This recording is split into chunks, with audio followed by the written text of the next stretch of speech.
Hello, friends. Welcome to Sunday morning. There's a big hello to everyone who's not running the London Marathon this morning. You're listening to Six Music. It's me, Jon Richardson. I am joined, as ever, by Touchy McToot. John Robbins. A.K.A. Touchy McToot is how you'll be known in my world. How are you, John? I'm good. I'm quite tired, if I'm honest. If truth be told, you've had a busy week. Well, kind of. But you woke me. I slept in a tiny bit this morning. You did sleep in a tiny bit this morning. morning. You had to wake me up and you were grumpy for about 10 minutes after that. Yeah, well, do you know why I was angry, John? Is because when we went to bed last night in separate rooms, I said, we need to be out of the house by 10 to 7 in the morning, and you said, I've got to stop and get a coffee. Yeah. So we had a conversation where you said, well, I'm going to set my alarm for 6:30, and you were arrogant about the fact, and then at 6:45, no sign of you. Well, I turned my alarm off and then went back to sleep because your futon mattress and cushions off your sofa are just so comfortable. So you've had a busy week, that's why you're tired. What have you been up to this week, John? I've kind of had a week off and I've had big plans of things to do, but I've mainly spent the time playing an online world domination game. Yeah, how's that been going? Well, the world has been well and truly dominated, so if you're walking around unhappy with public services, I'm to blame because I'm in control of you now. You did have a sense of potency about you this morning that I was intimidated by. I thought, that is a man who owns Iran, and sure enough, that's you. That is me. So a busy week. Well, welcome to the show. We're going to have... now, Russell texted me this morning. Russell Howard, a.k.a. Russell Howard, off of the Russell Howard Show. He texted me this morning to say, I'm going to call, and we've called him, and his phone is now switched off. So I don't know if he's just teasing us with his life. Well, he's so rock and roll, he's left that very late. He has left it very late. I've not heard from him all week, but then again, nor of any of his friends and family. No. But he's out there, so we're going to speak to him today. I'm for sure of it. If not, I'm just doing an impression of him for 10 minutes. But the nice thing is, his family are actually, instead of trying to contact him, are trying to contact him through the show. Yeah, through me. I don't know, I don't know what his mum thinks. If he's not contacting her, why he would contact me. But we will have Russell Howard live on air. Failing that, we'll just phone his mum. We'll have a chat with his mum. Chat with Ninette. We'll have a chat with Ninette. We've got a special Am I Normal today. We're going to do Was I Normal? So you can text 64046 or email russell.sixmusic@bbc.co.uk with things you did when you were a kid that weren't normal, that freaked your parents out. We'll have a chat about that. Now we've snagged one. We've got one. Hello? Hello. Yeah, there we are. It's a Russell Howard live on Six Music on the Russell Howard Show. How are you? Very well, John. How are you? Oh, is that a time delay or a pensive moment? No. That might be. Yeah, we might be on a sort of a time relay here. But Right. I'm very well indeed. Good. What have you been up to? Oh, don't get me started. I've What had a hasn't he power been up to? shower fitted at the spatula pad. I've done a lot of drinking. Lovely. I've done some gardening. I've done some of the worst gigs of my life in the last few days. Canary Wharf in London and Sheffield, particular low points. Canary Wharf, absolute shocker. Yeah, Now, yeah. Well, they've moved it, so it's even worse now. Anyway, what have you been lovely. doing? What have you been doing? Talking of gardens, right? I went to Ross Noble's ranch the other day. He's got many acres. Went canoeing there, brilliant fun. Went quad biking, wonderful. I'm beginning to understand why we haven't spoken during the week. I wondered what it was. I went on a dune buggy, right? I'm driving along on a dune buggy next to one of my heroes. But it's April. From nowhere. What's that again? I said, but it's April. Yeah, oh, exactly, John. But we're like properly hooning on like that from nowhere. Kangaroo leaps out, jumps in front of us. I swerve to miss it in his back garden. Kangaroos. Well, Wonderful fun. Slept out in a tent. Well, I say I slept out, I'll be honest. I got quite scared at about 12 and made my way inside. I bet you did. I'm surprised you lasted till 12, to be honest, for a man who can't sleep indoors without being scared something's going to get him. Well, listen to this. I saw a huntsman spider. And I convinced God. myself that- They can kill you. Yeah. Well, no, that's what I thought, but I was told they couldn't. But it was huge, and I thought, I'm not having this. Plus, earlier on, I'd done their TV equivalent of Family Fortunes, and I wanted to watch myself on Sky Plus inside, so I did that instead, which isn't really sort of getting it. Isn't really getting to the whole kind of... How were you on Family Fortunes when I know for a fact you haven't spoken to your family this week because they've been getting in contact with me? You know, in the week you've been gone, both your mum and sister have emailed me this week to say, if Russell doesn't get in touch, we'll do the show instead. Your family are trying to usurp you from your own show, mate. I know, it's amazing. My mum said that as well. She said, we just need a bit of Howard on there, a bit of Howard. I'll go on there. I'll have a little feature where I'll tell him about stuff I've been doing. Right. But I was on Family Fortunes with a man called Bert, who had very big hair. Right. It's been wonderful. It's been lots of fun. Anything else you want to know about Australia? I'll let myself down, right? There's a thing called the Rialto Tower. I don't know if anyone has ever been to Melbourne, but you have to do the kind of very touristy things, right? And it's the tallest point in Melbourne. And you're supposed to look at all the wonderful views of the city and that. But I'll be honest, Marek Larnwood was just in front of me on like a telescope, and his pants were just hanging out very, very gently. And I gave him a wedgie. Of course you did.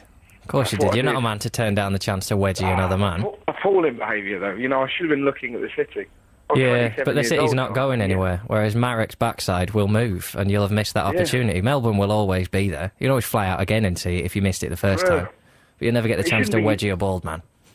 It shouldn't be the highlight of your day, though, should it? No, it shouldn't. And if it was yours, then that's definitely wrong. That's definitely wrong.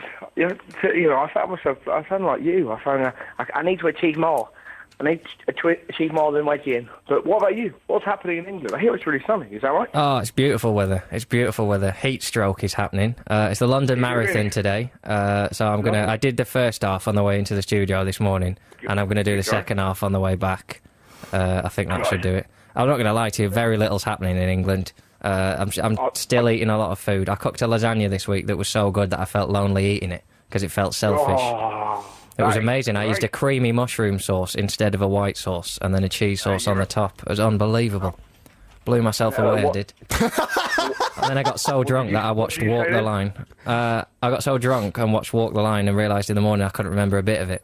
But I know I'd watched it. It was about Johnny Cash. Lovely. I don't know if you've heard of him. You've just written the words Johnny Cash and lasagna. Oh. Are you? So you're doing your gig now? I'm off to do my gig, yeah. And then are we talking to you after your gig as well? Yeah, let's do this. I'll call you back afterwards, and yeah. How are the gigs going? Lots of fun. Great. Are Australian people, do they laugh? Again? Do Australian people laugh out of their mouths as per UK? Yeah, no, it's nice, yeah. I got nominated for the Barry. Right, well done. If this was a sort of BBC Radio 2 show, I'd probably have queued up a round of applause or something. But we don't do that, so we'll just do this. Comics out here, so. Right, but only 7 of them get nominated. Nice. It's a showdown between me, Kitson, and Clang. It's going to be lots of fun. Right, well, all the best. Well, we'll talk to you after your gig. And who was that? That was Keris in the background. What did she say? She says she's going to be a doctor. Right. So, yeah, she got into Warwick University to be a doctor. Oh, well, it's just endless joy today. You've been nominated, Keris has got into Warwick University, and I've had a lasagna. So we're all achieving. Well, we're getting lots of emails in already about things you did when you were a kid. Was I normal? Keep those coming in. 64046 is the text. Russell.6music@BBC. I'm really tired. This sentence is too much for me. I've had a coffee and it's really gone to my head. Coffee and a Barocca? Russell, I had a Barocca as well, yeah. You can die from that. Can you? Yeah. Jesus Christ. You'll step in, won't you, if I die? Oh, pretty much. Wow. Imagine that. People running 26 miles in searing heat today, and I died because I had a coffee and a Barocca. Russell.6music@bbc.co.uk. Now, we had an email in during the week that says, "Hey, John and John." His name's Touchy McToot, but I'll let that slide. I was wondering, as you've both lived together, it might be quite amusing, and that's always a bad sign when your audience is texting in things that might be quite amusing as an improvement to your show. Well, it might be mildly mirthful if you talked about something slightly different. It might be mildly amusing for your audience, but maybe embarrassing for you, if you would enlighten us with each other's bad habits, and that's from Claire, whose surname is Horner, which I thought you might like, John. So, bad habits, well... I'm fairly confident I could win this game. Yeah. Well, I was quite excited when you got that email, because I thought, well, that might be quite fun, we'll have a bit of banter, but then I realised your only annoying habit is remembering and eloquently describing other people's annoying habits. Yeah, and shortcomings. Yes. Well, I've made a list of some of yours. Well, yeah. Sadly, they're not so nice. Shall I start off first, are you? Because mine's not particularly annoying, so I'll start low and then you can raise the bar. We'll to and fro, and we'll see who's still talking at the end. This is so pathetic. You really insisted on wanting to use a wooden draining thing for washing up. Yeah. And that was the first argument we had when we moved in, was a plastic drainer or a wooden drainer. Your drainer was rank. It was covered in mould and slime.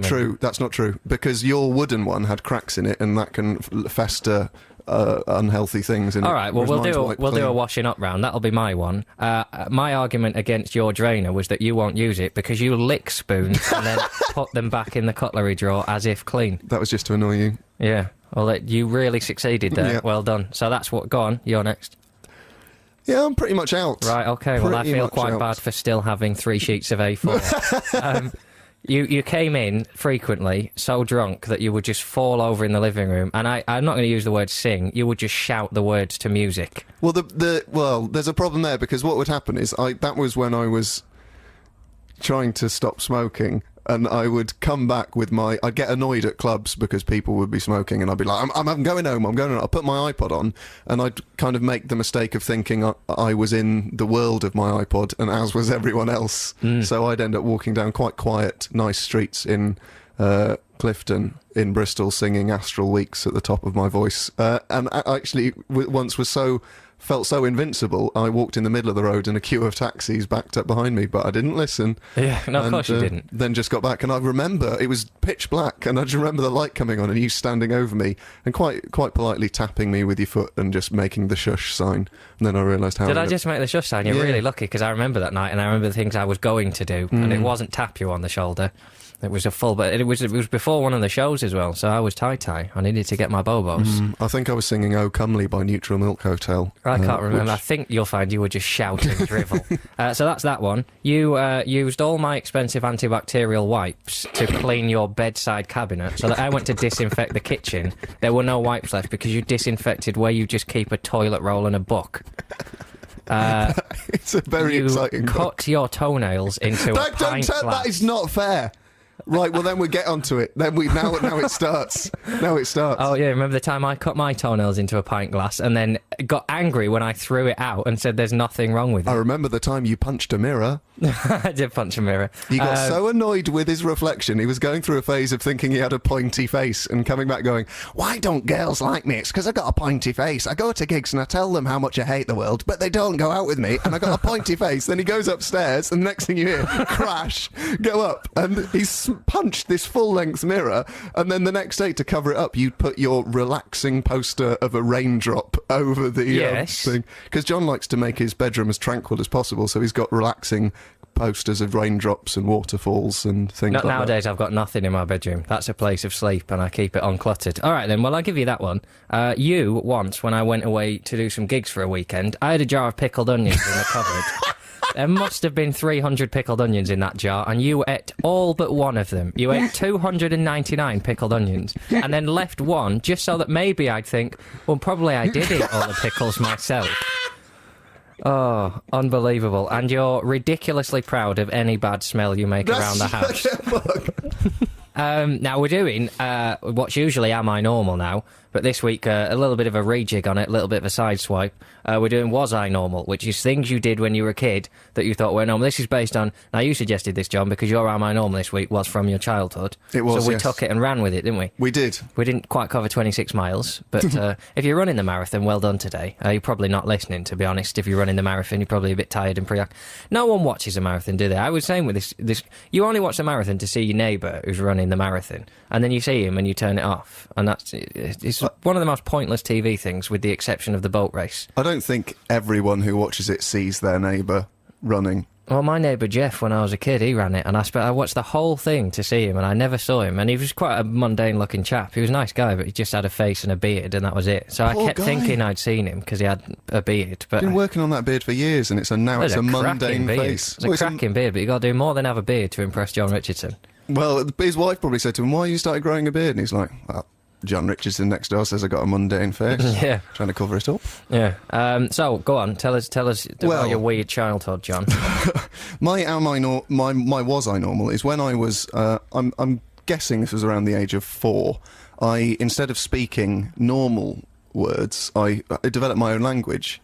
Now, people might not think that's that weird, because obviously when kids can't pronounce words, they assimilate their own words. But I had kind of grammar and everything, my own grammar. I was a bit like... Quite precocious for a 4-year-old. I was a bit like a 4-year-old Tolkien coming up with Elvish. But I'll take you through I remember bits of it, but I had constructed sentences and stuff. So I'll take you through a few of the different terms. Now, gongonga, was cucumber. Now, that is definitely... I just couldn't pronounce cucumber. Yeah, you so I say said that's a cucumber. language. That's just But- probably your parents worried that you needed some remedial education. Well, that's where it starts. But then cats were meow roars, Right. which is great because even at the age of 4, I've known that cats are both domestic and wild animals, and I've put them both into the same. So cats, meow roars, excellent. Oogly ooglies were birds, planes, or rainbows. Right. Quite Anything in the sky quite vague there, to be honest. was an oogly oogly. So if a bird lands in the garden and is eating some seed, and you say there's an oogly oogly in the garden, your mum is apt to think that a plane is about to crash into a house. Or That that is the flaw with the language. But and the sentence that I'm renowned for, and this is what made my mum take me to the GP, was "Daddy bok bok dick da," which Right. actually means Daddy lit the stove with the match. Which Daddy obviously means Daddy. For matches, because if you can't play with matches, so if you went to reach them, you go Bok bok means stove, but also meant chicken.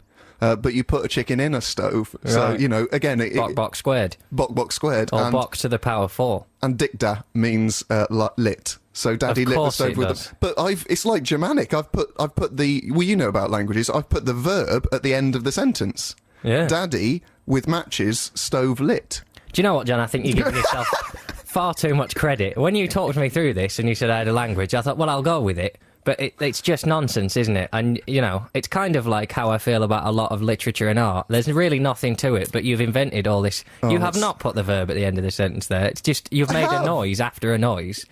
And you're now pretending that one of the noises is a noise. But this was how I communicated. Well, you see, mine was very much more vague. I used to lie in doorways on my back with my head in the archway looking up at the door, and I used to gargle and pretend I was talking to aliens. But I had to do this for about half an hour to 40 minutes, non-stop. Can I remind you of something you did when you were a kid? Possibly, but do it in code so I can decide whether I'm happy. That thing you and your mate did with pillows. No, well, Russell talks about this all the time. Okay. That's just child play. We had post offices and wives. You've got to have a business. You went to bed with pillows and pretended they were your wives. We didn't go to bed with them. This is what people don't understand. This wasn't like a 3-hour skit as part of the game where we would sleep for 3 hours. It would just be like you drag your pillow around with you and go, oh, you got the missus with you today, have you? And that's it, end of skit. I love the fact that from the age of about 6, you were like still a really world-weary man. Oh, bloody missus with me. It's a pillow. Yeah, well, the post office. I mean, you know what the post office trade is these days. It's a dying business. They're closing them down, John. Even at a young age, I knew I was struggling. People just weren't buying stamps anymore. I blame the internet. But I blame the internet for everything. So we'll read a few of your was-I normals. Emma in York says, when I was younger, I used to eat as much of the bread that we used to take to feed the ducks as possible. What's disturbing about this is that we always used stale bread that had been in the freezer for months. I ate copious amounts of green Play-Doh too. I saw a hilarious thing at a reservoir in Bristol where a girl's parents were feeding the ducks. She was about 5 or 6 on a pink tricycle. I was there with my friend Sam, and she just drove her tricycle straight into the pond. She didn't. It was not like she was cycling alongside and toppled in or didn't look where she was going. She just really purposefully drove straight into the duck pond and then cried. But that was so funny. Well, that's research, that. She's finding out what it would be like to drive into a pond. And instantly she's learnt not that good. On the eating thing as well, James also said, I ate a slug when I was a little boy. Have you eaten insect? The only thing I tried to eat when I was a child that I shouldn't was dog mess. I picked some up and thought it was chocolate. But I didn't actually eat it. Luckily, there were adults on standby. That's horrific. Well, it was quite a whoopsie. I used to cry if ever I found dead worms, but that was after my dad left.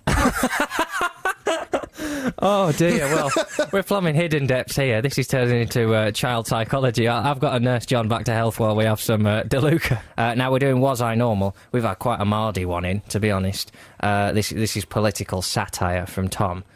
He says, Dear John and Moody John. I'm assuming you're Moody John. No, I'm assuming, and I know for a fact that you're Moody John. Well, he spelt them both with an H, so it's difficult to tell. But I'm not moody. I'm not being moody this morning, am I? I mean, don't get me wrong, I hate everyone in the world. But I mentioned that you'd been moody this morning, whereas I'm just, charming and accessible. Really? Accessible. Okie dokie. When I was young, I used to think that all people were equal. If there was a curable disease in the world, then it would be treated. If there was enough food in the world, then no one would starve. I used to think that money was a good thing, and that people who followed organised religion were good people. Was I normal? Good grief. Moody John. Was that? I don't know. You should still believe that, shouldn't you? I think you should still believe in the ideals of the world. This is more the sort of thing we're looking for. I didn't have many friends at school. Welcome to the club. I had a few friends.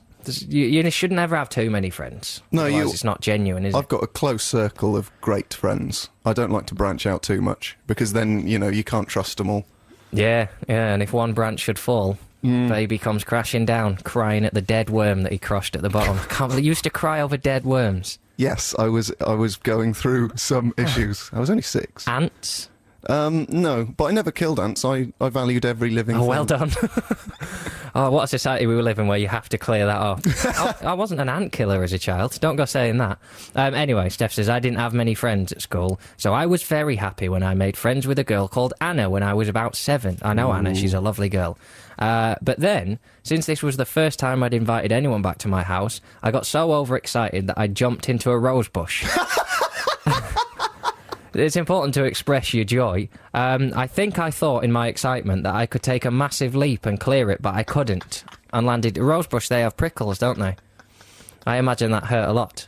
I've done lots of stuff like that where you just suddenly realise that everything's great in your life and ruin it by jumping into a wall or something. Yeah. I do that quite a lot, that sort of thing. I like the moment where she obviously went to leap the rose bush as a sign of her love for her new friend Anna. Look, I love you so much I can jump over a rose bush. There's a moment when she first realises she isn't going to clear that rose bush. But the worst thing is then ringing up Anna, or Anna's mum, and saying, oh, I'm not going to be able to come round, I've jumped into a rose bush, and Anna's going to think, that sounds like a very lame excuse. I'm not going to be spending any more time with that girl. Yeah, or worse still, she believes that she has actually tried to jump a rose bush and thinks, do you know, I'm going to re-question our early friendship.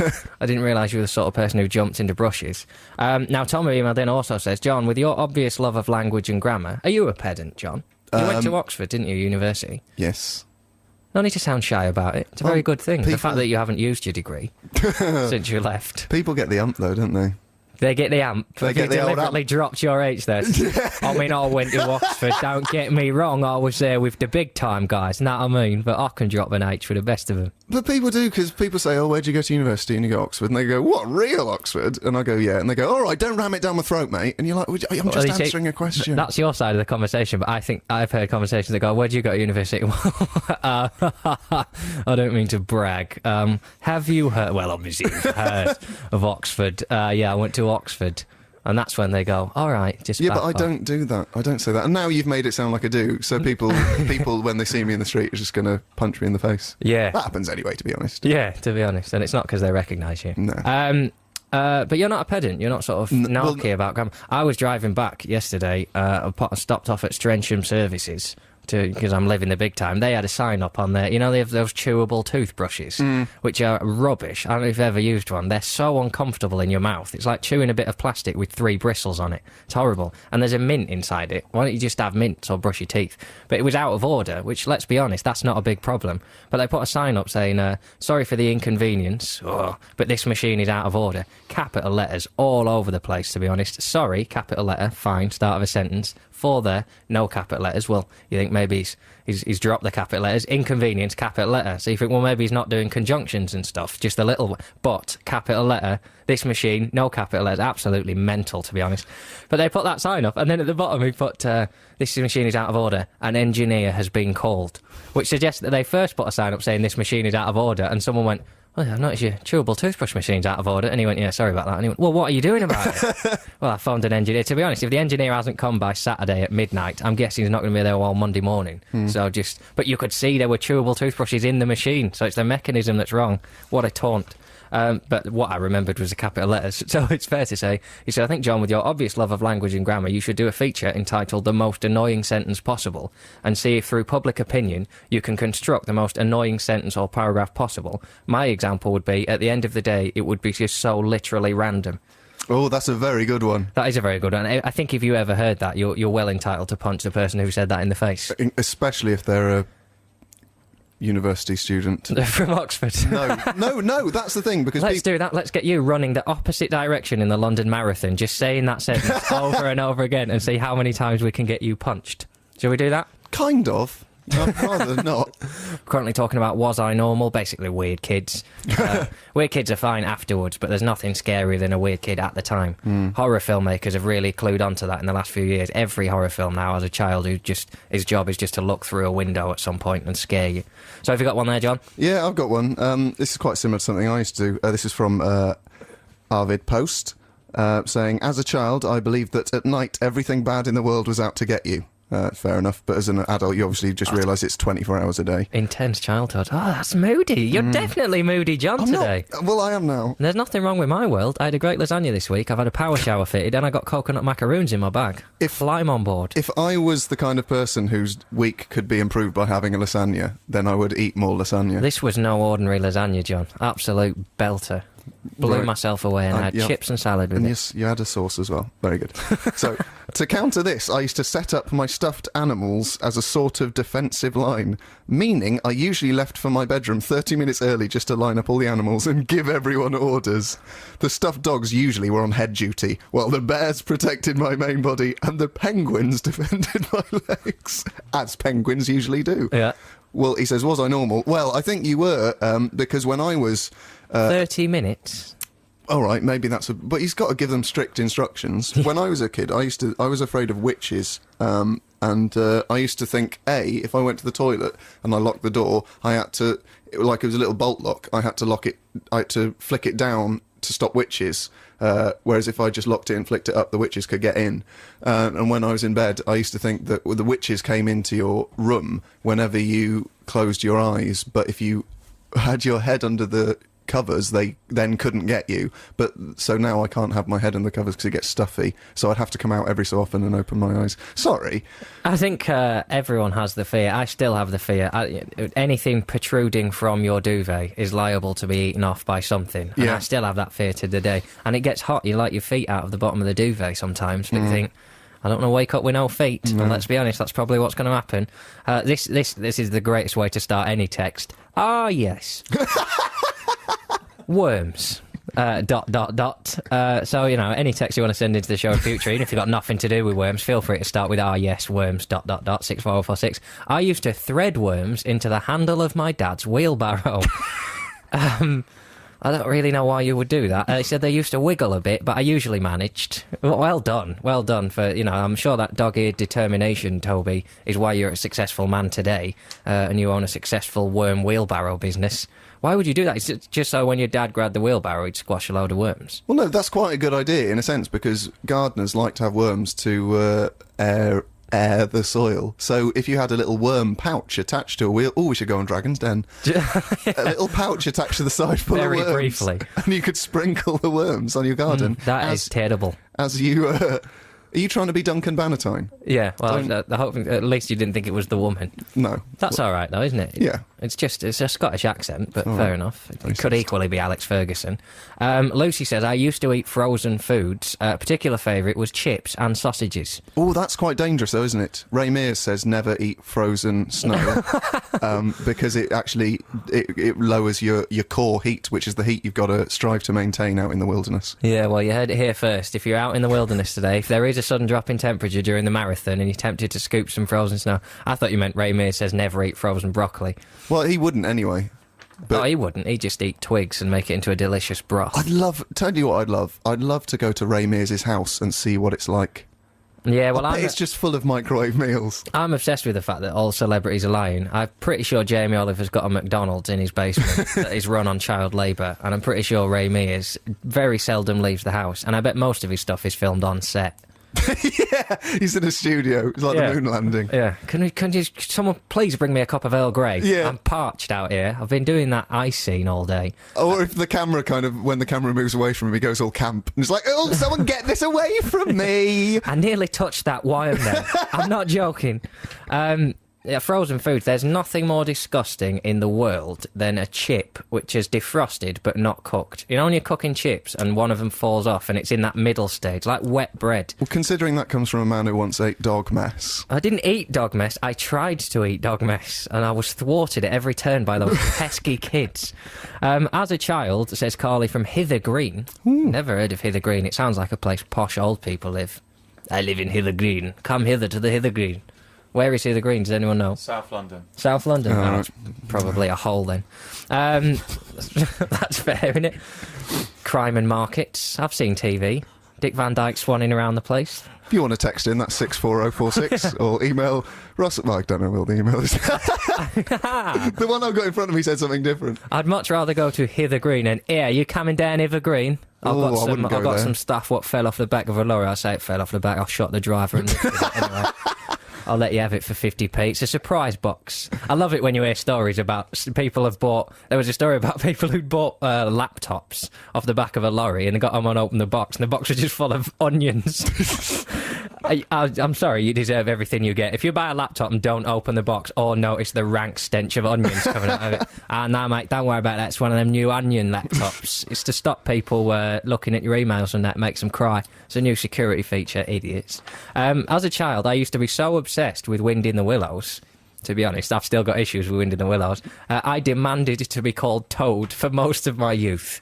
Oh, that's quite sweet. If you're going to pick a name from Wind in the Willows, though, I mean, I to be honest, once I'd got into Wind in the Willows, I was only ever going to be Ratty. He's the best character.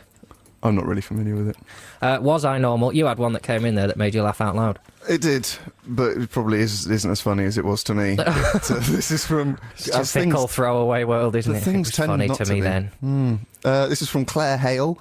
When my brother and I were little, we used to have a big pampas grass plant in our garden, as I did as a kid. I always remember us burning it every year, because you have to burn it to keep it back. We would pick the big plumes, put them down the back of our trousers and play squirrels. I'm assuming that means they would play as squirrels and not play squirrels as some form of instrument. Yeah. I used to collect nuts from around the house, the ones that are always left over from Christmas, and hide them in trees. Well, it's important to have a hobby as a child. Someone says, I have a friend with a very messed up childhood. Let's not get into that. That's not what this feature is supposed to be about. I'm not talking damaged goods. Who now considers raw sausages a delicacy. Have you ever had steak tartare? That's just raw. Why did you hesitate Is then? that saying thank you twice for steak? Oh, nice. Thanks. Thank you. Northern reference. No, it's raw. It's just minced. I have, yeah. I love... Well, mince. Well, it's minced steak. What's isn't it? that steak that's really, really thinly sliced that's raw? That's not tartare. You hit it. Really, we don't hit it once they've given it to you. But when you're preparing it, you hit it. It's very thick. Gazpacho's cold soup. I get them mixed up. Gazpacho is the cold soup, and what is the raw steak? Thin bits of steak. This is great. Great radio. If you know, tell me, because... Yeah, 64046. What is for... It's the term you're looking for is for any thinly sliced meat, isn't it? No. Carpaccio? Carpaccio, yeah. Yeah. That's why I get it confused with I am the food gazpacho. king. You are the food king. Unless that's wrong, in which case I just said it with confidence. Never say that too quickly as well. Carpaccio? No. Don't Oh, worry. I see. Yeah, I see what you were doing there. Have you finished what you were saying? Oh, we was talking about raw steak. Yeah. Well, you asked me if I'd ever had it, Yeah. and I kind of then ruined everything. Yeah. But carry on your It's line of amazing how questioning. you do that, isn't it? Oh. Well, that's all I've got is have you ever had it? I haven't, Yeah. and I don't think I would. I like very, very rare steak. Oh, it was funny once. We went out for a meal from my friend's birthday whilst at university, and we were all sat in a line. Oxford? Yes. All of me and my kind of mates, and we were all trying to outdo each other. My friend Chris said, yeah, I'll have a steak. And the hot French waitress said, how would you like it cooked? I nearly did a French accent then. And he went, rare. And then she asked me, how do you like your steak? And I went, can I have mine slightly rarer than his? And we were joking. And then my third friend, Alex, just said, yeah, I'll have mine bleu, as if to say blue. And she just didn't understand what he was saying. And we all laughed. Great days at Oxford University. Did you study French? No, I studied English. Text coming in. Was I normal? John, extruding limbs from the bed. I had the same fear. I was always scared that Postman Pat would drive up in his van and cut them off. That's Dave in Bristol. But how do you... What on earth from the Postman Pat show would lead you to believe that he would, after he'd finished his round, he'd said goodbye to Mrs. Goggins, he'd popped Jess into a basket, he'd then start culling people's limbs from their bedroom. Go home and read all the posts that he's stolen from you. Postman Pat, out to get you. Maybe we'll do like a sinister Postman Pat. You realise now that no mail will go to your house?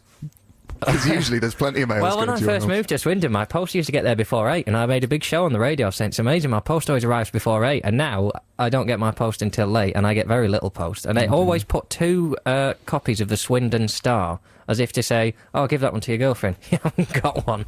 So I just have to throw one straight in the recycling. I felt that my duvet protected me, which often led to getting so hot that I thought I was going to pass out, but anything's better than being gotten by witches, says Abby. Well, I don't quite like understand being that. under a duvet. Well, she said that she would hide under her duvet, wrap herself up in it, to But protect you're herself under your from duvet witches. anyway, and you don't usually get so hot. Oh, you but I pass think out. she means tucking her head under and suffocating herself. Oh, that's not good. No, you need a that's- snorkel at least. Yeah, or, you know, a blowhole Oh. out of the top of the duvet. You got one of those in your duvet, actually, John, but you don't. What do you use that for? I felt... I used to think that my toys came to life when I wasn't there. I would try to catch them out by running into the room, says Liz. Oh, you'll never catch them. That's what being a child's all about, isn't it? Pretending that your toys come to life. And if you're not going to do that, then there's probably no point having toys. Or just buy ones that speak anyway. As a child, if I got given toys, I went, what's the point? They'll never come to life. You just try to shelter the fact I haven't got any friends, mother. I was very depressed as a child. I Were you? wasn't. Was I normal? When I was wee, well, if you used to be wee, probably. You've done well to even get to a point where you can text. When I was wee, I was afraid of the click when a cassette... That's tickled you, hasn't it, John? I was afraid of the click when a cassette stopped playing and had to run out of the room before it happened.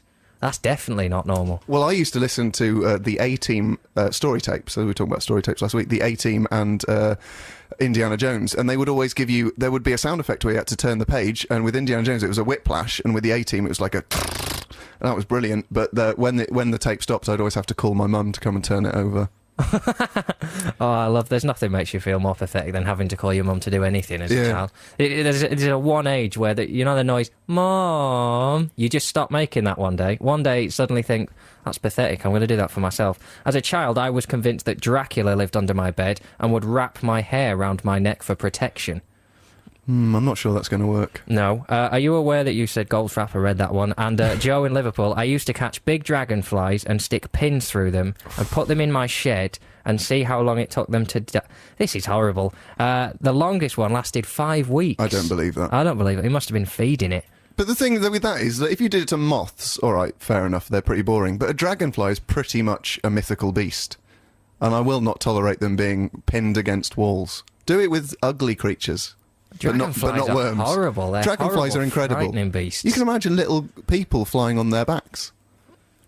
Oh, yeah, well, of course, his Dark Materials. I can't remember what the characters are called, but they're... I mean, she just go on to say, I regret this cruelty now, but she used to tell her mum that it was for a biology experiment, which it clearly wasn't. Anyway, I went out this week and met a guy called Jamie Coffey, and I said, you sound a bit dull. Where's your mate? Jamie T. Jamie T there. I'm guessing he did not go to Oxford, and that's why he talks in a way what sells more of the recordings. I think he probably did go to Oxford and doesn't speak at all like Yeah, that. well, Goldie Looking Chain went to a very posh private school in South Wales, didn't they? I've got a mate who's a mate of theirs. Nothing worse than affectations. I've never been to Ross Noble's house, but I have got a mate of a mate who knows a guy from Goldie Looking Chain, so there you go. Now, I've got news of a monthly Fandango gig, Six Music's monthly gig, so this month's going to be Indigo Moss, The Strange Death of Liberal England and New World Record playing there. You can win tickets to go and see them all at the Borderline in London on the 26th of April. You can go online and enter a prize draw to get in that. Now, we're doing Was I Normal?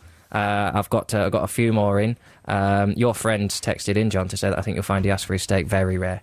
Well, I think you'll find I asked for mine slightly rarer than his. When we So do I'm more of a man. when we do the listen again, we'll edit that story out. It's now a factually flawed anecdote. When I was a little boy, I had a puppy. Isn't that a song? When I was a little girl, I wasn't a girl. No, you weren't, but somehow now you're closer than you've ever been. When I was a little boy, I couldn't sleep with my legs open in case in case... It gets worse, so if you're laughing at that... this is from Mark in Saltdean. I like the name Saltdean. Like laughing at Saltdean. When I was a little boy, I couldn't sleep with my legs open in case a red Indian shot an arrow at my testicles. Well, that's finished. I was going to turn to John then to read one, but I think maybe we should move on since he's dying.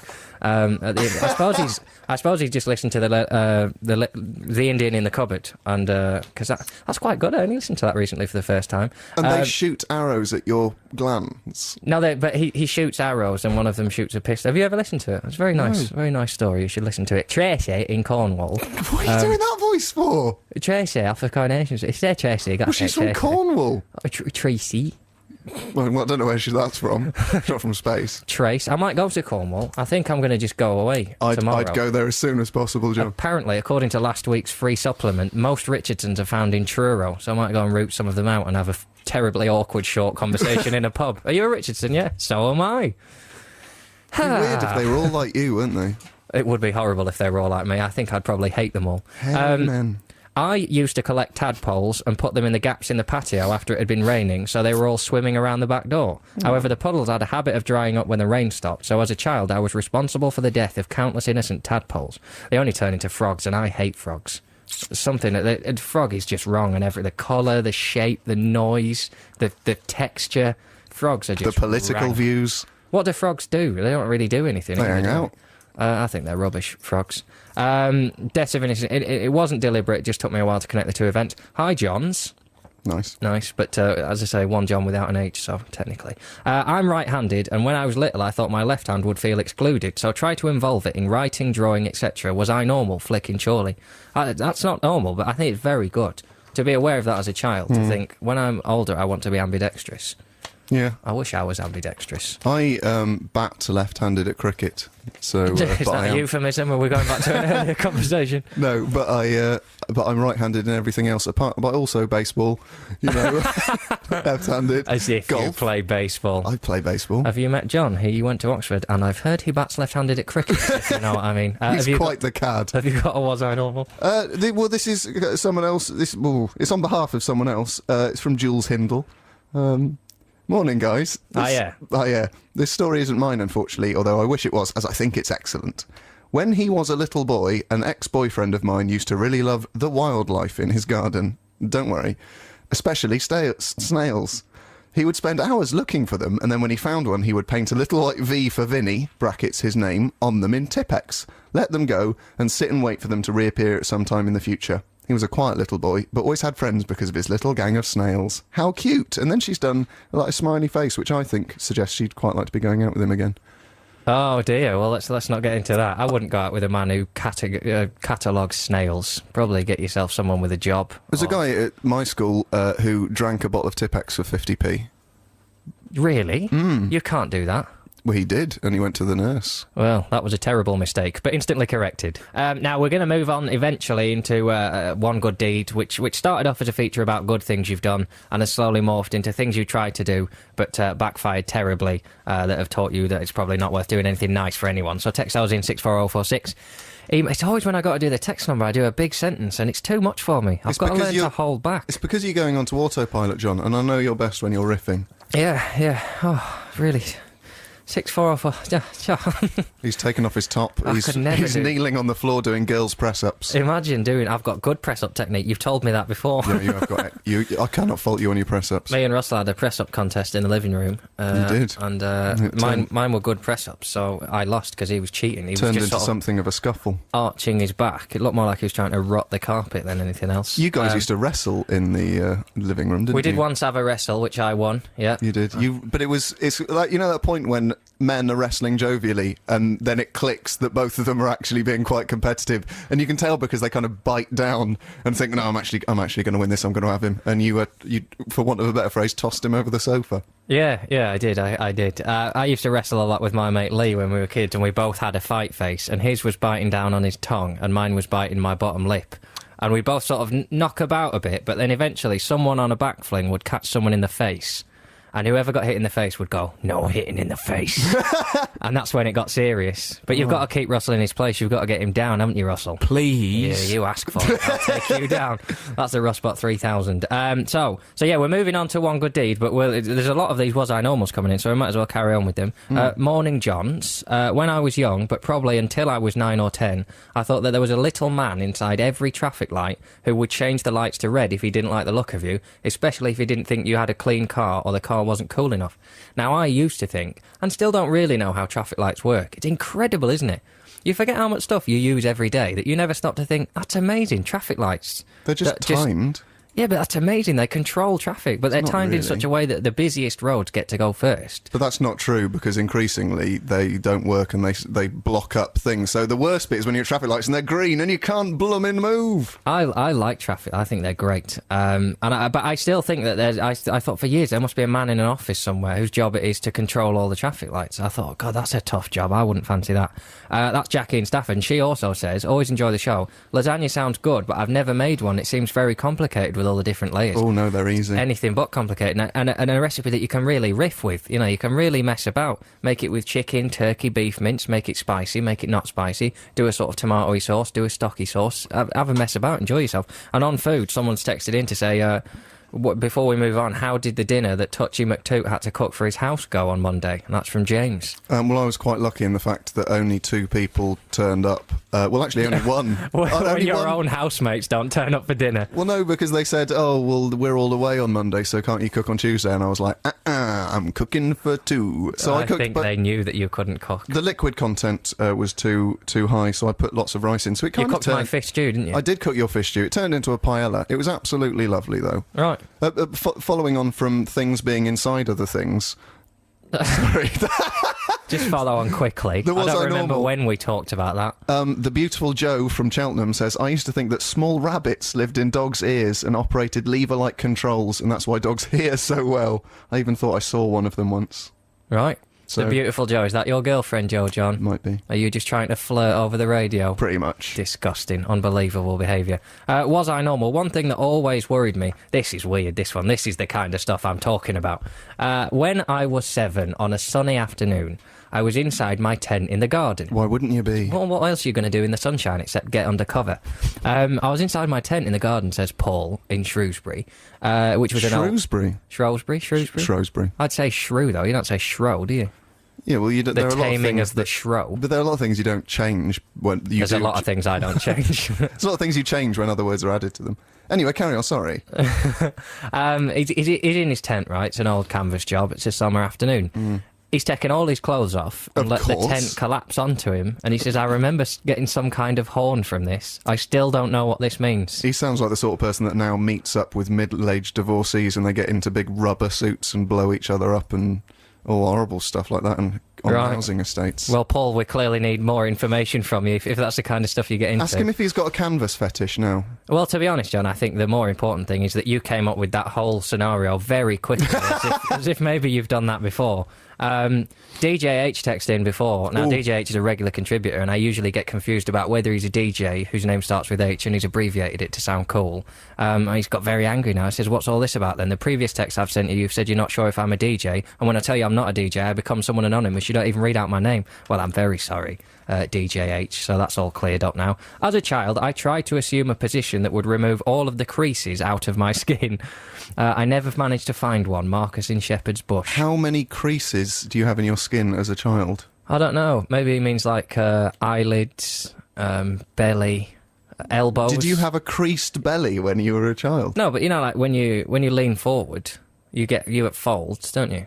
No. Well, you I'm don't, because pretty you've got a toned. body like Malcolm from Malcolm in the Middle, Frankie Munns. You got no fat on you at all, and your skin you can pull at any point upwards to a metre away from your body. Check It's that quite out. disgusting. Look at that. He's just done that in the studio. He's pulling the sort of below his jaws. It's really disgusting, that. Chicks dig it. I'm sure they do. What chicks are... You could do it a bit, Adam. Yeah, that's coming right out. Not to that level. Yeah, but try it. Oh, you will love this. And then you'll go on dates and you'll get kind of nervous and bored and not know what to say and realise that you're pulling your skin about 6 inches off your face and the girl's just staring at you horrified and you go, oh, sorry. Oh, you call me. Yeah, exactly. Chicks, if you're looking for flaccid males, then I've got 2 in the studio who are desperate for your company. Linda from Reading, little cheeky gag she's texted in. I'd give my left arm to be ambidextrous. Because you wouldn't have... the music... But no, because if you did give your left arm, you then would be ambidextrous because you'd be using 100% of your arms to do everything. No, because ambi means both, from ambos. Oh, who From went to Latin. Oxford now? I didn't even apply to Oxford. I went on an open day there, and I'm close to a breakdown at any point, but I went to an open day at Oxford and thought, I will really go really, really mental here. Well, no, that's not true. You'd have loved it because we were all kind of fine and cool because all the people who were so annoying that they couldn't get into Oxford got into Bristol where you went.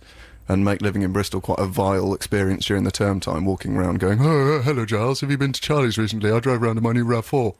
And that's why you went mad. I went to a lunch at, is it King's College, the one with the big square lawn in front of it? A lot of them have got square lawns in front of them. I went there and I was sat next to a really posh lady. I had more cutlery than I even knew existed. And I'm a fan of cutlery, so I was happy with that. But I knew stuff I'd never seen a fish knife before. Yeah, but the working class colleges, if you can call them that, the ones that have a high proportion of equal... Oiks. You can call me an oik, John. Well, I went to quite a left-wing college that used to be a women's college. Pretty out there. We just played darts every Wednesday, and it was brilliant. Yeah, no one told me about darts. I sat next to a posh woman who said, why did you select to have your lunch at Queen's College today? And I said, because that's what it said on my lunch voucher. Which turned out not to be the correct answer.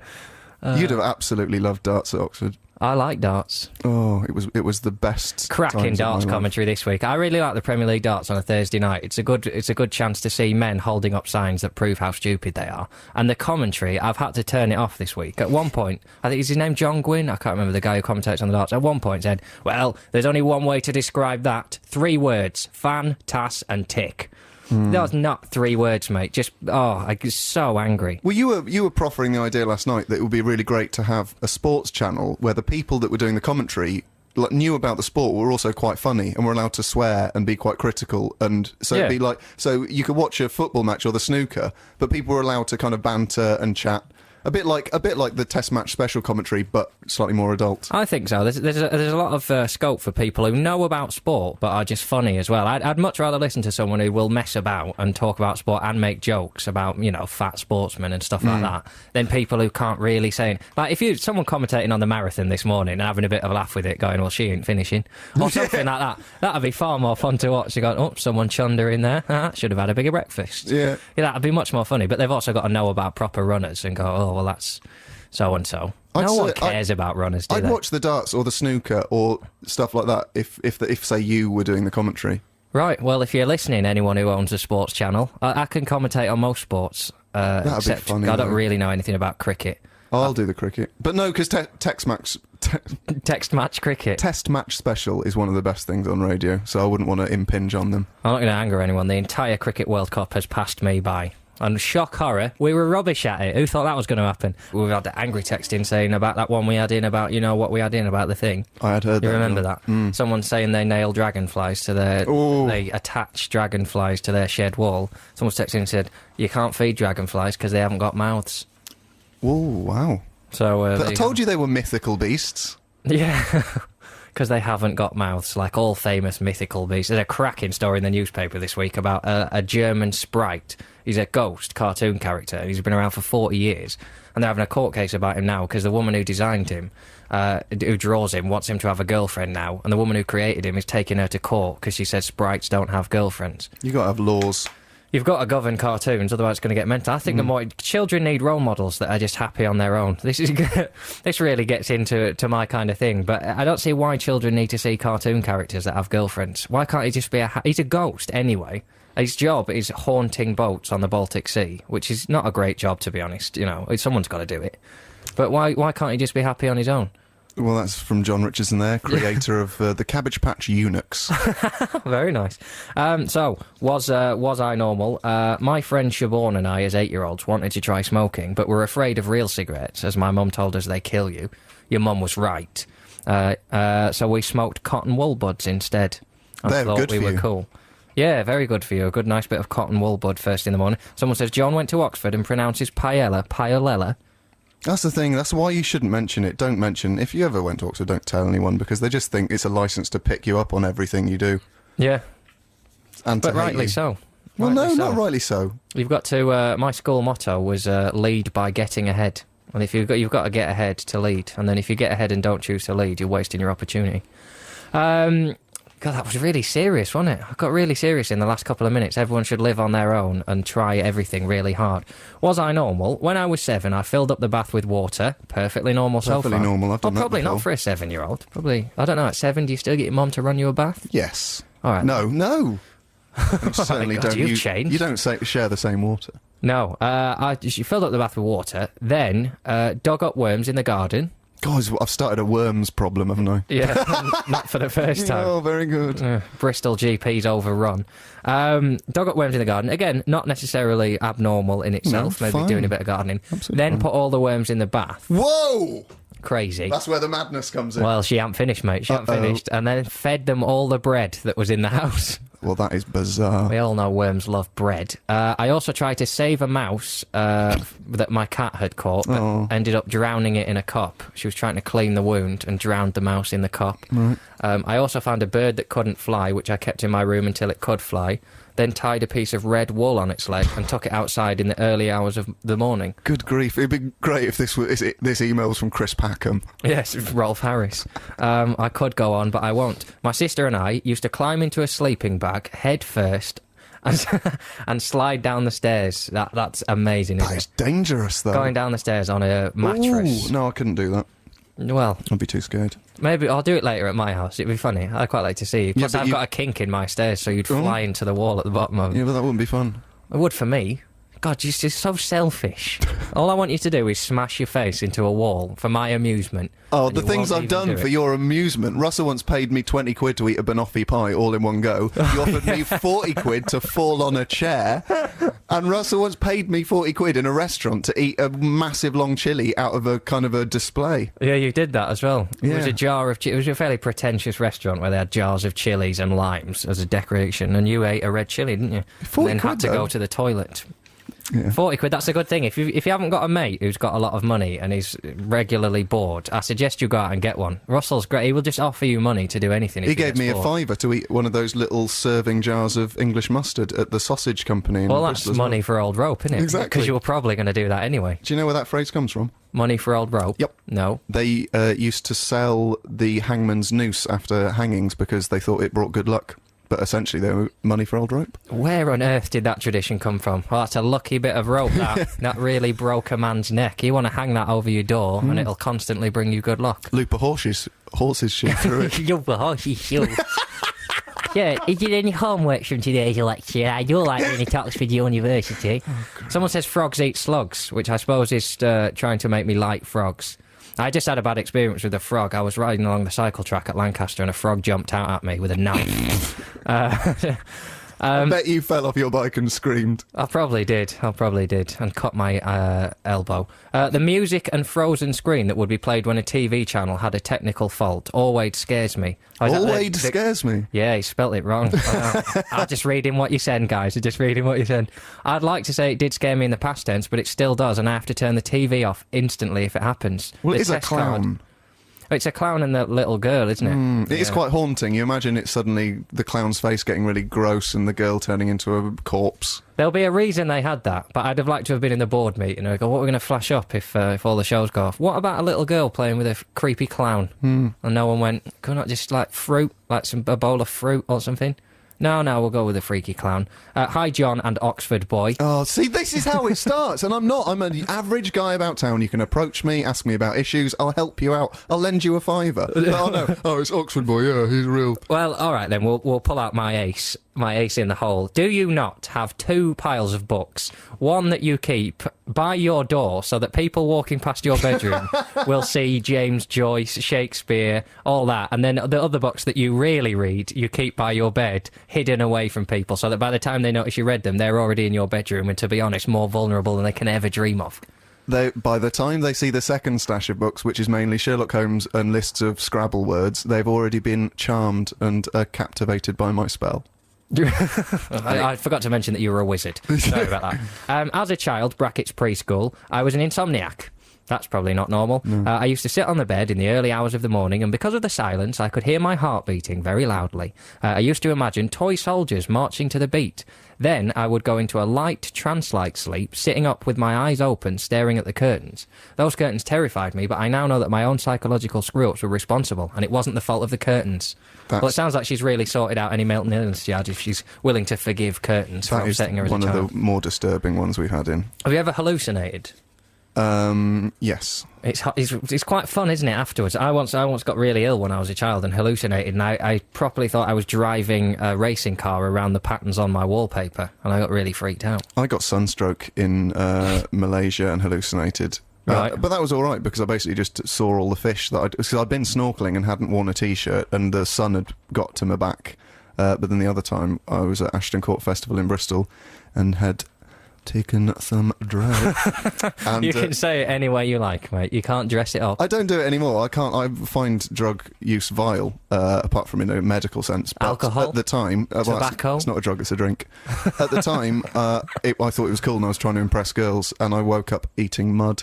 And, and that's when you met Russell Howard. Yeah. So, what was I had my power shower fitted this week. Oh, I thought there was something different about you. Yes, I've got a power shower now. It's removed a layer of skin from you. It's on, but it's a cracking shower. I'll say that. I've only had a chance to use it once. Well, you want to get it replaced then? Oh, nice. God, you sometimes you're quick.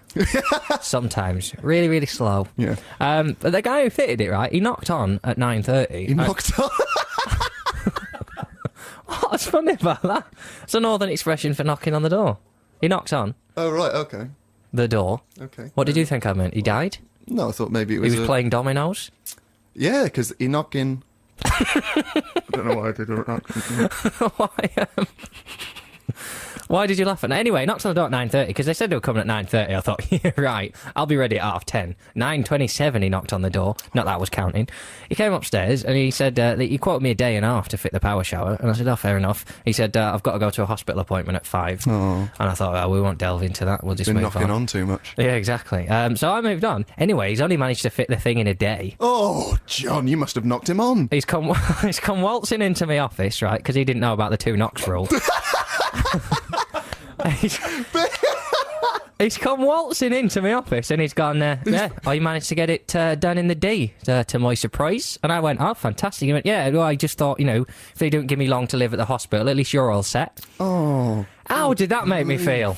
Oh, well, especially while you're playing on your keyboard and painting at the same time. Yeah, if you die, I'll toast you in the shower tomorrow morning, which doesn't sound right, to be honest. If you heard that he did die, you'd go to his funeral, wouldn't you? All clean. Yeah, I probably would. It's what Reg would have wanted. Yeah, drove him round the U-bend.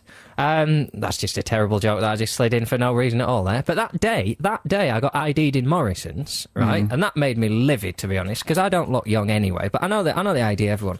But the common sense was completely lacking, right? Because I went into Morrison's, I bought a fairly expensive bottle of Merlot, right? Now, correct me if I'm wrong, your average underage drinker doesn't go for Merlot. If I'd been buying Smirnoff Ice and Chewits, then fair enough. But I bought a bottle of expensive Merlot, the ingredients for my lasagna, right, raw, I'm cooking my own lasagna, and a watering can for my garden. Now, if a 16-year-old goes into Morrison's in the middle of the day, fairly well dressed and turned out, and buys those things, surely you can assume he can probably drink responsibly anyway. But she ID'd me, and the worst thing was, that was embarrassing, and I'd brought my own carrier bag, right, which is the most embarrassing thing. It's impossible to get a carrier bag out of your pocket without it looking like you're about to bend down and pick up a piece of poo off the floor and put it in it. Oh. You might as well take your shopping home in a colostomy bag. Utterly pointless. Oh, good grief. That reminds me of the most incredible story I've ever heard. Can I relate better be good. It's about poo. If it's the best story ever told, I think Jesus will have something to say about it if it is. No, when they hear this, to knock him off the top spot. When they hear this, they're going to have to replace certain passages of the Bible because this is an incredible story. A friend of mine told it to me who had been on a gap year, and at one night they all got drunk. It was just her and a load of girls. One night in Devon? One night in Devon, one night. They were in Thailand or somewhere like that. They got drunk, and the question came up, what's the most embarrassing thing that's ever happened to you? And this girl called Kate related the following story, which is without Is Kate her real name? Or yes, no, it is her real name. Okay, fair enough. If she can, I've spoken to her once. No, I didn't speak to her, but it's been confirmed that this story is true because I needed to know more information. Kate had been at school with this guy for years, and they really, really fancied each other, but they never got it together. They were the couple that should have got together but never did. I don't know what his name was. Let's call him Sebastian. Okay. So anyway, Seb. So it comes to their sort of leaving ball. And their friends are saying, oh, you finally got it. You're clearly both in love with each other and have been for years. Why don't you just get together? So they made an agreement that they'd go to the ball together, get really, really drunk, and then see where things went. Now, they get very drunk. They hook up. It's quite the chat of the school. Everyone's really excited. They go back to Seb's place. She's never been there before. and they spend the night together, and it's wonderful. And they're exactly. But it's not just sexy; it's really sweet because they've finally realised it's love-making, John. They're going to be together forever because they've loved each other from afar. So anyway, Seb pops out for work in the morning and says, "I'll stay as long as you want. And, have some toast. We'll meet up tonight. I'm really glad things have worked out. This is going to be great." And they kind of kiss and say goodbye. Seb leaves. Kate now takes the opportunity to go to the toilet. Right. She goes. First thing you do in a new house. She goes to the toilet and does what can only be described as an incredibly large poo. Now, this is embarrassing for a girl. Guys are kind of cool with this, but she panics because it won't flush. Now, at this point, there are a series of options you've got. For reasons unknown to me, she, out of the corner of her eye, spies the bathroom bin and sees it's lined with a plastic bag. Sensible. So I can understand her logic. She wants to get this poo as far away as possible from Seb's house because she doesn't want him to find out that, she defecates. Basically. She's been playing She's a Sprite. So she wants, and I can understand this, she wants to get the poo and put it in a public bin thousands of miles away. It's a great game. She fishes out the poo in the bag, right? And I'm thinking, well, what if someone walks in and sees her carrying a bag of poo? So she walks out and thinks, right, I've got to get out of here as soon as possible in case someone comes back. So she puts the poo down, gathers all her stuff together, sees a notepad by the door and just writes on it a little note saying, "Oh, Seb, it's just Kate. I'm so glad we've got together. I'm really looking forward to seeing you tonight." Puts the note down, walks out the door, and as she hears the door click, she realises she's left a poo in a bag next to a note saying, "I'm so glad we got together," and cannot get access back to the flat. She cannot get in. Right. She's just stood outside the door and has left a poo in a bag in a man's house who she loves. Oh, dear. So the lesson from this story is never sleep with anyone or go to the toilet. Exactly. Or never do the same, both in the same 12 hours. Just split those two apart. So if you go to the toilet in the morning, just know you can't sleep with anyone for the rest of the day. But I forced, when my friend told me that story, I forced her to ring the person and find out what happened, because I was quite involved by the love interest, because they were destined to be together, and they can't have been stopped. That relationship can't have been stopped in its tracks by a poo in a bag. But apparently they never saw each other ever again. Right. How could you leave it at that? As if you'd... To be honest, I think you have to. There's no... But did you get that? How devastated. What it was, when you went out to work and you said you want a boil in a bag dinner, I thought you said soil in a bag. It's been a terrible accident. Oh. Uh-oh, this sounds bad. I've got to hear this. Yeah, well, you've got to hear this, mate. That poo story, that was told on the Russell Brand story ages ago. What? Yeah, I think you might be dealing with an urban legend, mate. No way. I think you've been poo duped. Oh no, I've not come a cropper from a poo in a bag. I reckon no, because I've heard it confirmed. Oh no, I've been found out. This starts with yawn. It doesn't even start with worms. Yawn. Heard this story before. Rosie Wilby had it in her show at the Edinburgh Festival. Who's Rosie Wilby? Exactly. Yeah, she obviously didn't make the best of the story, that's fair enough, but wow, so that's... Okay, well, I apologise if that is a genuine urban myth. Yeah, well, it's a bit late now, mate. You've wasted people's time. Oh, well, there were probably a lot of people who hadn't heard it who's... is that the same Kate who came on Scott Mills's show to tell the story on Radio 1? Well, maybe it's true! Maybe it's the same Kate. Right, well, either way, you're covering old ground, mate. Well, no, yeah, but all right, okay, fair enough, I'm covering old ground, but I'm not lying to the general public. So when you said it was the greatest story ever told, you might as well have told the Bible for the number of people that have heard this story before. You'll never guess this, right? He's dead. Don't worry about it. Comes back. You're joking. Yeah, he was on Scott Mills the other week doing it. All right, sorry, don't text him anymore. The nicknames thing is sort of yours is morphing. Someone suggests Oxford Johnny. No, oh, God! No, don't! That's the angry Oxford Johnny. Well, I should very well bash you up with one of my hardback books if you're not careful. You did flip out at uni, didn't you? You caned someone. John, no, I mean, you're dealing with... I should have warned the two Adams in the studio. You've got a live wire in here. This man once pinned a man by the neck to a pool table for trying to distract him when he was playing his darts. Well, no, I want to clear that up, because it's okay to distract people. Basically, the great thing about darts at uni was that you go to a different college each night and play darts, and you're allowed to do whatever you wanted to put them off, apart from getting their line of vision. Obviously, you can't stand in front of them. So people would be screaming everything. It was incredible. You'd have like 40 people packed into a tiny room. I've heard that story before. Screaming. And a guy I've seen called that dart before. our arch enemies were Wadham College, and Psycho Bob used to play for Psycho Wadham. Bob. Psycho Yeah. Bob. Psycho Bob at Wadham College, Oxford. You heard it Now, here you first. never believed this story, nor did No, Russell. I don't. But Psycho Bob, we've had our fallings out in the past, but if you want to text or email in to confirm that we had a scuffle because you wouldn't stop getting in the way of people playing darts, and I, as captain of the St Anne's team, took it upon myself to try and pin you to a pool table. Oh, try and pin you. Well, this story is morphing. Well, his name's Psycho Bob. In a couple of weeks, it'll be mildly miffed Michael or something. It was always Psycho Bob. Right. Well, Though my nickname was Bull, so maybe that. your nickname was Bull? Yeah. Oh, because you used to kneel down and hit bullseyes, didn't you? Yeah. Although, to be honest, we've played a lot of darts. I've never actually seen you do it, so I think that was rubbish. Just trying to keep you sweet. John, aren't power showers ungreen / use too much water? You're cocking a snook. That is an amazing term. I used to do some radio work with Henry Kelly, and he cock snooked me live on air. Really? Yeah, live on air. Henry Kelly on BBC Radio Berkshire. He's a lovely guy. I'm cocking a snook, apparently, the rest of humankind. Simon, a bit let down in Bristol. To be honest, Simon, I'm very quick in the power shower. I'll probably use... Have you? No, I have not. How dare you? I used to be longer in the old shower because I had to sort of take it off the wall because the pressure was so low and jiggle it all around my body because I have to sort of get underneath my pectoral muscles. Have you had a text there, John? I have the phone number of the Amy girl who is friends with Kate from the Pooh story here, so we can actually give her a call if you want to confirm All right, well, that we'll do story's that. true on air. All right, well, let's try and get her live on air. Do it. Now, Pooh's kicked off. Has it? Yeah, there's poo everywhere now. Someone says, I loved your bag tale, whether it's true or not. We tried to get through, didn't we, to the girl? Yeah, I got a text from Karen, who was the person that related the story in the first place, and she gave me Amy's number, who was on the gap year trip, heard the story from Kate, and we've left a message with Amy to try and get her to confirm it. Apparently, she was in More magazine. She solved the story. But this is the actual Kate, so it is true. I'm not lying. More, cack in a bag. They don't put that on the adverts. I don't think More would publish a story like that. Surely not. Before you explain the meaning of knocked on, I was assuming you meant the plumber had started work. Knocking on being the opposite of knocking off. Maybe. Both of them sound rude, if we're honest. When you attack me, I break, and now I think I don't even know what I meant at the time, let alone about music. Hi, John and John. Your story of inadvertently leaving the poo inside the flat reminded me of a similar story I heard, this time involving public transport. There's never defecant on public transport, not any train or plane I've ever been on. A guy... Let's call him Richard. That's not his real name. He'd taken the train into town one Saturday, and amongst the stuff he bought was a new pair of jeans. Well done.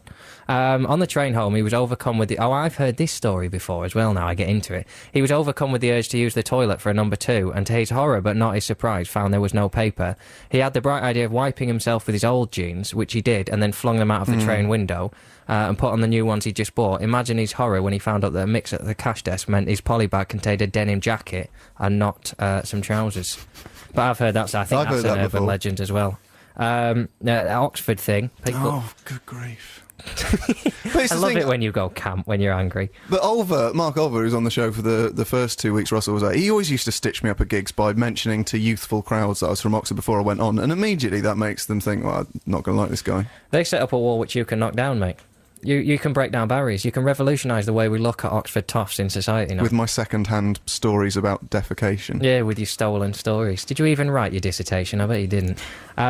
Someone says, my girlfriend went to Oxford. She has a BSc and an MSc. I always beat her at University Challenge, and I went to a scumbag comprehensive and left at 16 with 2 CSEs. I went to a comprehensive, but it wasn't a scumbag one. No. It's quite a good one. The stuff you wore, the stuff I know that you wore at high school makes me believe if you went to an even slightly rough school, Men you would have with scars. Mohicans, velvet jackets and purple nail varnish were very in vogue in 1990-2002. Another new nickname for you. Good day, John and Posh Yoke. Oh. After the explanation of money for old rope, does your colleague who went to a school for the overprivileged... Oh, see, people make assumptions. That is actually prejudice. Yeah, but I'm just going to talk over it and pretend that it's true. Do you know where the expression opening a can of worms comes from? Yeah, because you get those cans with the spring-loaded worms because they're joke cans of beans, and you open them and the worms jump out. No, that can't be that. Why not? It's not. It's just a metaphor, isn't it? It's implying that when you open the worms, if you open a tin of beans, the beans probably aren't going to go anywhere. But if you open a can of worms, the worms spill out and go everywhere. Isn't and thus, it's like the circle of influence of the lie that you've told will spread. I don't think that's one of those ones. It's not from a specific. Yeah, I don't think there was ever a can of worms. No. I'm not aware of the parable of the can of worms in the Bible, where Judas opened a can of worms and went, "Oh, now they're all over the table. I've really learnt a valuable lesson." Do you know where "on the wagon" comes from? Oh, being on the wagon. When in olden times, when they used to get married, they would leave the church on a wagon. So not drinking, i.e. having a wife, blooming women, would mean you were on the wagon. I don't know what I meant by that. Right, well, you're listening to dull but factually flawless anecdotes on Six Music, and now it's time, as ever, for the news. We're in our last sort of 15 minutes now, so at 1 o'clock, of course, we hand over to the Music Week crew this week. They're talking to Travis and Block Party, and they've got a web sheriff who's in charge of, like, stopping people downloading albums and stuff illegally. I'd quite like to be a web sheriff. I just think sheriff makes it sound really cool, but let's be honest, the nature of his job is that he probably never leaves the house. So it's like, you know when you meet someone who's in IT and you assume they're, like, fat and they never leave the house? If they started calling themselves, like, IT assassins...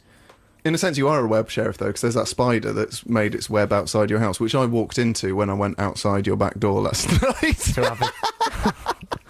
But the spider web is pathetic. It's like the smallest spider You web haven't I've seen ever the spider. It's a carbon-friendly spider. It's massive, but it only lives in a small pad because it lives on its own.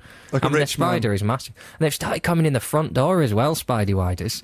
So we'll just wrap a few things up in the last room. Hopefully going to get back hold of Russell Howard. We've tried confirming the poo in a bag story. That's still on voicemail, which only confirms to me that the story is all a tissue of lies, a soiled tissue of lies. Yes, worms. Hi, John and John. It's probably a bit late now. Don't worry about that. It's just 3 hours of fluid radio. That's what we do, isn't it? When I was younger, I used to think this is a was I normal. I was the only one in the world who finally knew how to kill Captain Scarlet. And how would I do this devious act? With a chainsaw, of course. Again, signs of probably quite a troubled childhood. We're getting a few good deeds gone bad, so we'll wrap those up before 1 o'clock as well. And now we've had this text in about the origin of a can of worms. I'm not going to go into it. If you've heard the myth, it's to do with World War I and what the can of worms was used for. Absolute, complete lie. I think it's true, but I'd be willing to let it be known as a lie, just it kind of in memory of the dead. And someone's disputing your I'm on the wagon.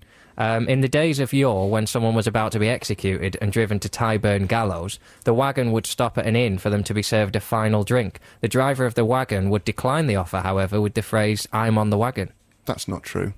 Well, it may be true. Tell it to Spike M. Well, there was a programme on Channel 4 about the meanings of phrases, and the wedding one, the wagon thing, was on that, so I believe that. I saw a cracking beer glass this week from olden days. It was round on the bottom, it was spherical on the bottom, so that it was for coach drivers. This was in the days when you could drink and drive. It was on fat men on bikes, and it was round, so they would take it into the pub to get it filled up, but because it was round, they couldn't put it down and stay, so they had to take it back and put it on a little plinth inside their truck. Well, you know why they started using glass-bottomed tankards and glasses altogether to stop you getting conscripted for the Navy.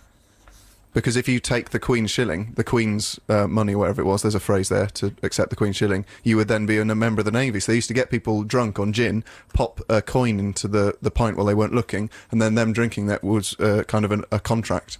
I wouldn't... oh, yeah, that's in a film, isn't it? I wouldn't drink a drink if someone had popped a coin in it. Everyone should leave John alone about going to Oxford. Thank you. I'm not attacking him. I think it's great that he went to Oxford. I went to Oxford. Oh, you should have gone, great. But I just, I wish you'd take the opportunity to further the image of Oxford students, Why? There's no such... The only... I just don't want to get into this. They're all very, very normal people.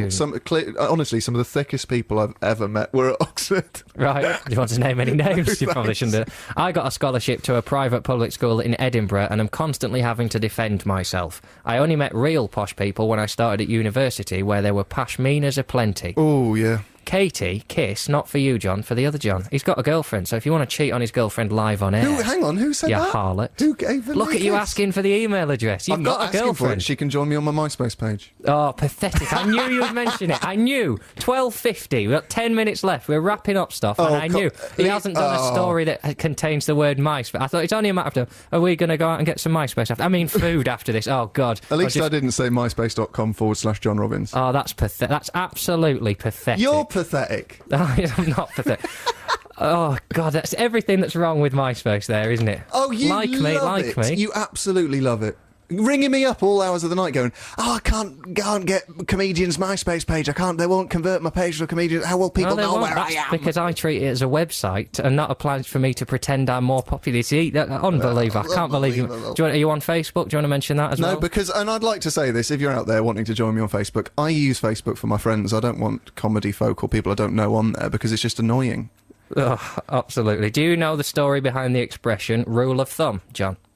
Is it the fact that the average thumb is, say, 2 inches long and people would go, well, they'd measure things out with their thumbs? No. Apparently, it used to be legal to beat your wife with a stick. Oh, yeah. As long as it was no thicker than your thumb. Good rule. Hence, rule to thumb. Well, I think we should probably get rid of that phrase, shouldn't we? Rule of thumb. Well, no, we should start a petition to outlaw the phrase rule of thumb. No, the petition to outlaw hitting your wife would probably be better. I think that's already happened, yeah, John. I don't want to bring you dragging into the 21st century. Check out myspace.com/it's now illegal to beat your wife and sign up as their friend, and you can all get together and have pretend parties where you pretend you've got... So we're into the last few minutes now, John, and this is your last few minutes as my guest. Yeah. Sorry about that. Well, that's it's been fun, though. We've had some laughs, haven't we? We haven't half, John. Oh, what a podcast we would have if only we had a podcast. Oh, get back in the... Yeah. I don't know, whatever you are in. Look at myspace.com/Jon Richardson should have a podcast. No H. There isn't one, so don't look at that. So we'll do a few good deeds gone bad since we've emailed it. I quite like it as a feature. People emailed them in. We'll just read this one. A few weeks ago, I stopped on the way home from work. This is from Carl. To put petrol in my car. We've all been there, Carl. Oh, we are. I'll call you up on last week telling me there were no services as well, John, on the A419 when there's a service station at Cirencester, which I saw last night, you liar. Having filled up and paid, I was about to leave when a lady in a car at another pump, I think he means petrol pump, asked if I could help her as she was disabled and couldn't get out of the car. Oh. She asked me to take the petrol cap off and said that the guy in the petrol station knew her and would come out and put the petrol in. There were a few other cars getting petrol, so I thought it'd be kind of a nice gesture to fill her car up for her and go and pay with her money, though. I'm not that kind. I filled up, paid, gave the lady her change and got back in my car and drove off. 5 minutes down the road, realised I'd not put the petrol cap back on her car. Oh, dear. I didn't go back to the petrol station, but I'm sure she got her petrol cap back and all her petrol didn't spill out as she drove off. That's what I keep telling myself anyway. Well, it's important to just live in denial, if nothing else. That's negligence, really, isn't it? I would get very angry about that. Good deeds that have backfired. This is the lady who tried to save the mouse. She texted it in twice, so she's obviously quite upset. Tracy tried to clean the blood off the mouse, but ended up drowning it in a cup of water while trying to clean the cup. You've done that one? Yeah, well, it's a separate text. She's texted it in twice. Even though I read it, she still doesn't feel... So why did you read it again? Because it's relevant to the piece. Don't make your last 2 minutes on radio be tense, mate, because I will end you. Hooray! Glad you read that out a second time. I'd forgotten the first one. Yeah, damn right. Next week, I'm joined by Michael McIntyre, who is one of the funniest men. Very good. He's fantastic. He's very pleasant company, so join me for that. It's going to be... He's in love with you as well, isn't he? I'm not sure. I chatted to him backstage at the store. That's the comedy store. And he said he loved you. Oh, name dropping. MySpace.com/comedy store. Hey, John and MySpace John. Last year I was working in a zoo as a bird keeper. One day a little old lady came up to me with a red pheasant. Wow. It's an everyday occurrence, isn't it? See, I thought you were red laughing. Pheasant, that. I thought you were laughing because you thought it might be a euphemism. Oh, right, no, but you were. She said she'd looked after it for about 8 years. I got a red pheasant. I'm lonely now. If I get to a point where I'm looking after a red pheasant for 8 years. Oh, you'd be lucky. He loves them adverts on the telly for the whiskey. She was getting on and said she can't cope with it anymore. Oof, that's depressing. She might have meant that on several levels. So I said I'd take him and look after it. I put him in a barn until I'd fixed the outdoor pen. But unknown to me, my colleague had seen the bird in the barn and thought to put it outside. The next day, this 8-year-old pheasant had been killed by a fox. Luckily, I wasn't at the zoo to tell the old lady what had happened when she visited a year later.